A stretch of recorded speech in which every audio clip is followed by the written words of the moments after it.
We're joined by Middlebury College. It just won the first semifinal of the 2023 NCAA Division III Women's Lacrosse Championship. We have with us head coach Kate Livesay, surrounded by players Hope Shue and Jane Early. Coach, talk about you from today. Comments from you about today's game, please. Yeah, I thought it was a battle, real offensive battle between two great teams. The draw controls we knew would be part of the story going in, and I think it ended up almost even. I think we edged them by 3, so that was a big part of the game. A lot of back and forth, and I think it helped in the second quarter. It helped us separate a little bit when we got on a little bit of a run. I felt like every time we tried to take a step away from F&M, they came right back. I'm very impressed with the fight and the effort that we saw from them. I mean, 3 man-down goals. I just can't say enough about how aggressive they were getting to the cage. They really pushed our D and were able to find the back of the net. So I was really impressed with their effort. And then on the flip side, I thought our team really responded. And, what can you do when another team's hot is score goals. And so we did a nice job of being patient with our offense and just trusting all 7 people out there. Jane and Hope were getting the cage, but they were also distributing really nicely, creating opportunities for Anna Spear. And Maggie Coughlin was looking for her own lane to goal. So it's just a really nice, balanced effort, which is something that it's a real strength of ours. We're really deep offensively, and that was critical today. We needed to score more goals, and everybody was willing to do their part there. Before we go ahead and crack it open to questions, Hope, we'll start with you. A little special award for you. Announces the winner of the Elite 90 award here for Division III Women's Lacrosse. First, congratulations. Thank you. Second, your feelings on winning an award like that not just about being here with the championship, but also what you do in the classroom. Yeah, it was super exciting. I didn't even know really that award existed until I got it. So it was really exciting, and to get it in front of my team. I think our whole team is so smart on the field, off the field. And so it was really a great honor, and all my teammates super supportive, which was really nice. Well, again, congratulations. Thank you. Thanks for the comments on that. Yeah. We'll now open up the questions. Let's start with Monica, please. Jane, my first question is for you. With 6:50 remaining in the first quarter, they tie things up 2-2. Your team scores 3 goals in about 3 minutes. You had 2 of them.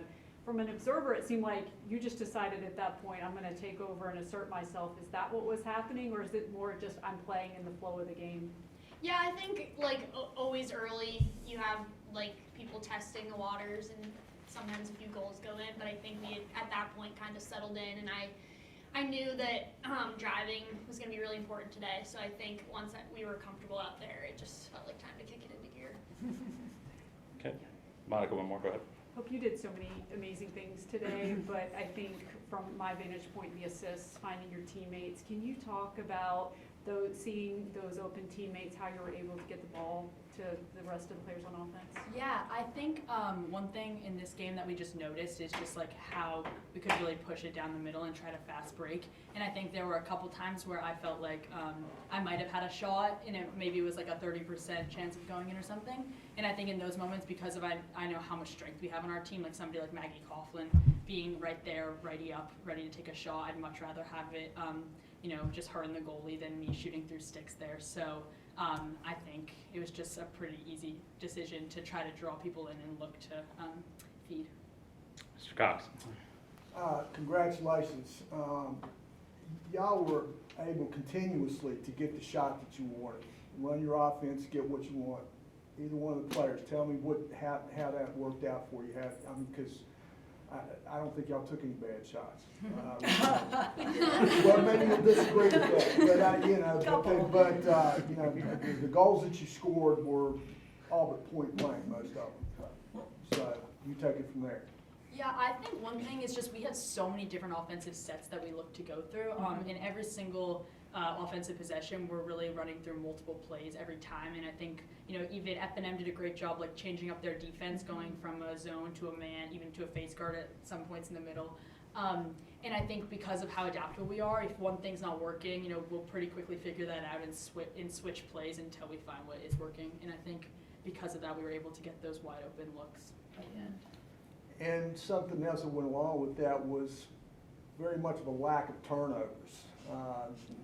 there was, well, within reason, but certainly y'all won that Yeah. that contest with the other team. And that sets y'all up for continuing to run offense or to begin an offense.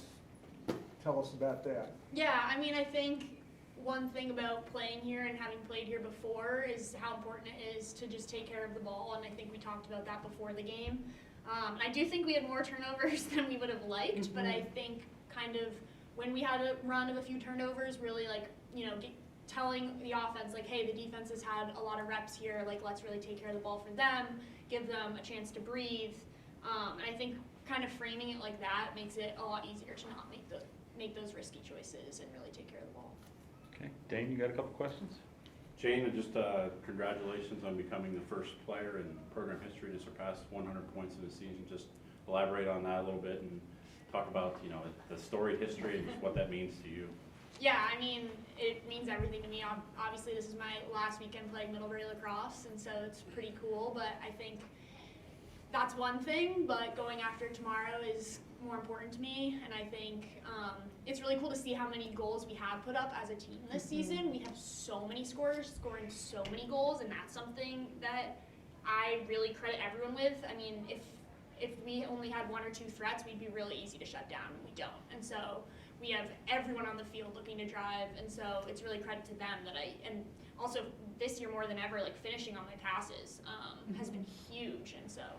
Yeah, and I would just also say, Jane and Hope are such incredible goal scorers, and we could rely just on that, and they could rely just on that, but I think they really set the tone in terms of, they're going to find their looks, but they are out there to make an entire 7 people better.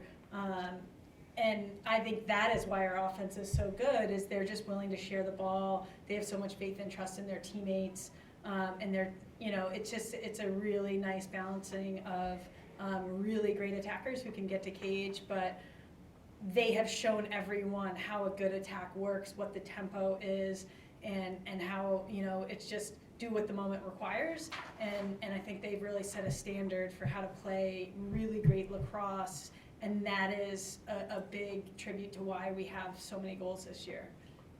Guys, talk a little bit about the speed, quickness, athleticism of your team and what role it played in this victory.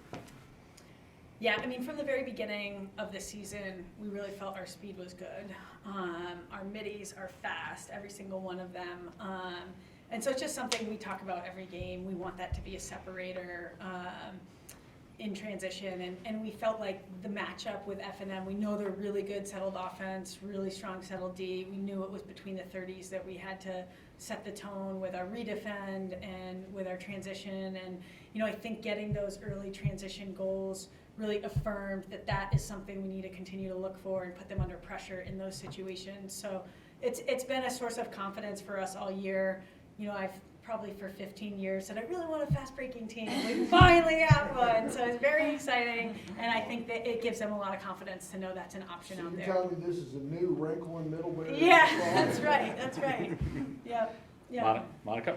When I talk to coaches about the draw control group, they always call it a unit. And I noticed you guys, when you came out right before the game, you got in a huddle. I was curious what you talked about, if you always do it, because that to me was like the visual depiction of a draw control unit. Yeah.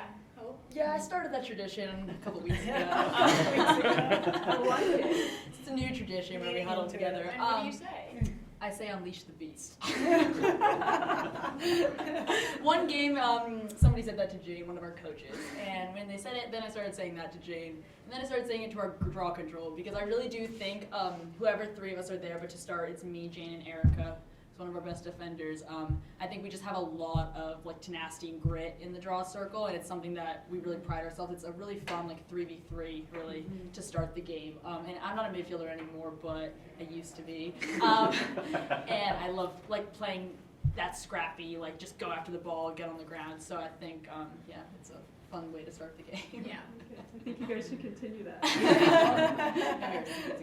Coach, we'll wrap it up with you a little bit here, about 30 seconds. Give us a pre-scout of the next game we're going to see here for the fans, because one of them will be your opponent on Sunday. Oh, we don't have a lot of time to even prepare for this game, so I'm really happy we have another day. But, I think William Smith is super athletic. I think they are a really threatening team. I think Gettysburg, obviously, beat this F&M team earlier this season, so they've got a lot of offensive firepower, good D. I think it's going to be a battle. It's going to be who's a deeper team. When you get to this level, the sort of traditional go-tos get shut down, and you have to have other options. Options A, A gets shut down. You've got to have B, C, and D. And so I think it's just going to be the team that's, able to adapt more. But I think it's going to be a great game. I can't tell you who I think is going to come out because I think they're two great teams. Well, Coach, Jane, and Hope, thanks for joining us. Congratulations on winning, and we'll see you on Sunday right back here Thank you for the for national having me. championship game.